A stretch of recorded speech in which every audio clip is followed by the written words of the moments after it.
Well, it's another morning and another morning walk before the business of the day starts. Over there is the mighty Amazon, where the slave workers have spent the last 2 years without a break. They never went into lockdown. I must tell you something, if the penny hasn't dropped yet, it should be dropping soon. Anyway, mighty Amazon. Yep, they carried on working while everybody else was going bankrupt. Anyway,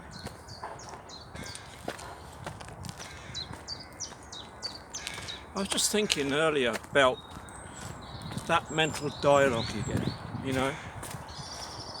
and how that takes away everything, really. While you're dwelling on things or thinking about an argument that you've had or an argument you got involved in on social media. I mean, why do people do this? I was just aware of a situation on a certain network this morning, and I thought to this guy, you walk straight into that, and then you're spending the next half an hour arguing with this guy for why? He's never going to give in. He's never going to admit that he's wrong and you're right, so why don't you just stop? But they can't. They have to keep going on and on. And then it's in their head for the rest of the day. They're pondering this, oh, he said that, and maybe I should have said this, and why? As soon as you see something brewing, step away. Don't get involved. You're never going to win. They're never going to get back down. I'm old enough now to have seen these things so many times, and if you're wise, you think, no, I'm not playing that game. I've got better things to do with my life. And that is the thing. You need better things to do with your life, so you don't need to get involved with these petty squabbles. With those people, the kind of people that do that, they do it for a living. I mean, they're constantly there trying to cause trouble. They're just trying to win. They're trying to beat you. It's just a stupid, childish game. They just want you to admit that they're right and you're wrong. What kind of mentality is that? They're wasting your time. You should not get involved with these petty squabbles about anything. And now, of course, with this 2020 nonsense situation, now 22 obviously, it's just getting worse. People aren't waking up to the truth. I mean, I've got a group, I put stuff out there, I do what I can, but you can't make people. That ultimately they'll get there in their own time, and suddenly the penny will drop and things start to change in their mind. I think maybe they were right, and we are right, of course, obviously, but we don't know it all. We try to work it all out and use our intuition to get closer to the truth, and sometimes you think you're there. I'm pretty calm with it all now.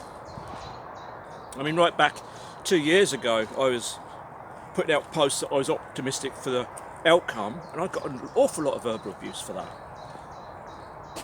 Well, it's starting to be okay, isn't it? It's improving. So I was right to be optimistic, and they were wrong to be pessimistic.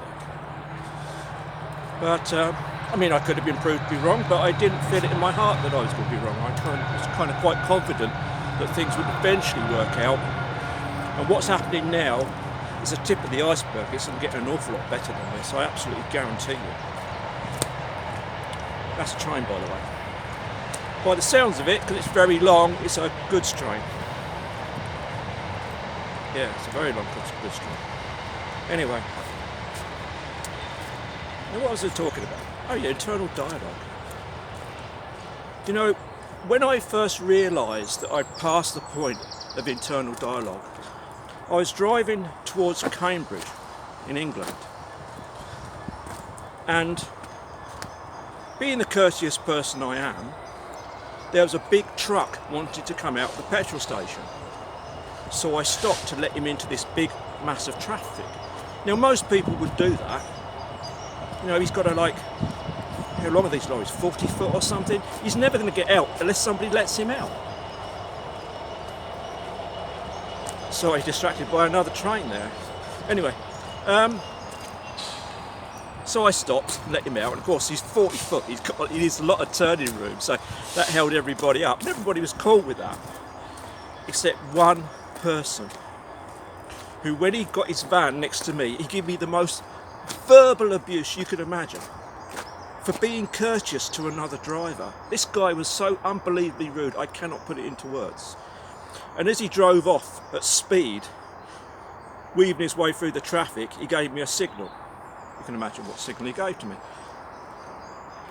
I was a little bit upset by that, because I thought, well, I'm being courteous and you're just being a pillock. Be careful, don't slip down here and break my neck, fall in the canal, which is kind of over there. But the interesting thing was, and it's the first time I'd ever noticed this, I'd have been the kind of person who'd been putting that over and over in my head for ages and ages and ages, going over it, thinking, well, I was being courteous, why he'd been such, you know, and gone round and round and round. You never solve anything, it's pointless, really. And, but within 10 minutes, I realised that I wasn't thinking about it. I got to the point where nothing was going to get to me anymore. And that was in 2000, I was still at the MOD, so that would have been about 2013. But when I first had my prophecies about what I was going to do with my life in 2003, my mind was still all over the place. So it didn't happen quickly, but I suddenly got to a point where it wasn't happening, and then it was. So it could have been going on for years. I've no real idea, really. But that was the point when I realised that I no longer had long-winded, negative stuff going on in my mind, you know, over things that were quite trivial, really. So I was quite happy about that, the fact that, and then I sort of like 10 minutes later I had the thought that I'd stopped thinking about it, but I just let it go. And I can do that now. I don't let nothing in my mind that I don't want there. It may linger for a couple of minutes and it's gone. And I suppose how I've done that is just over time you can put triggers and reminders into your mind not to do that.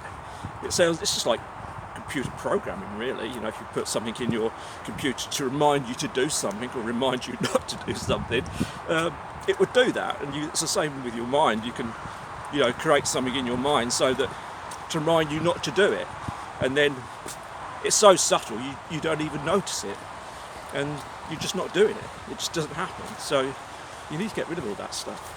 Here comes a man with a boat.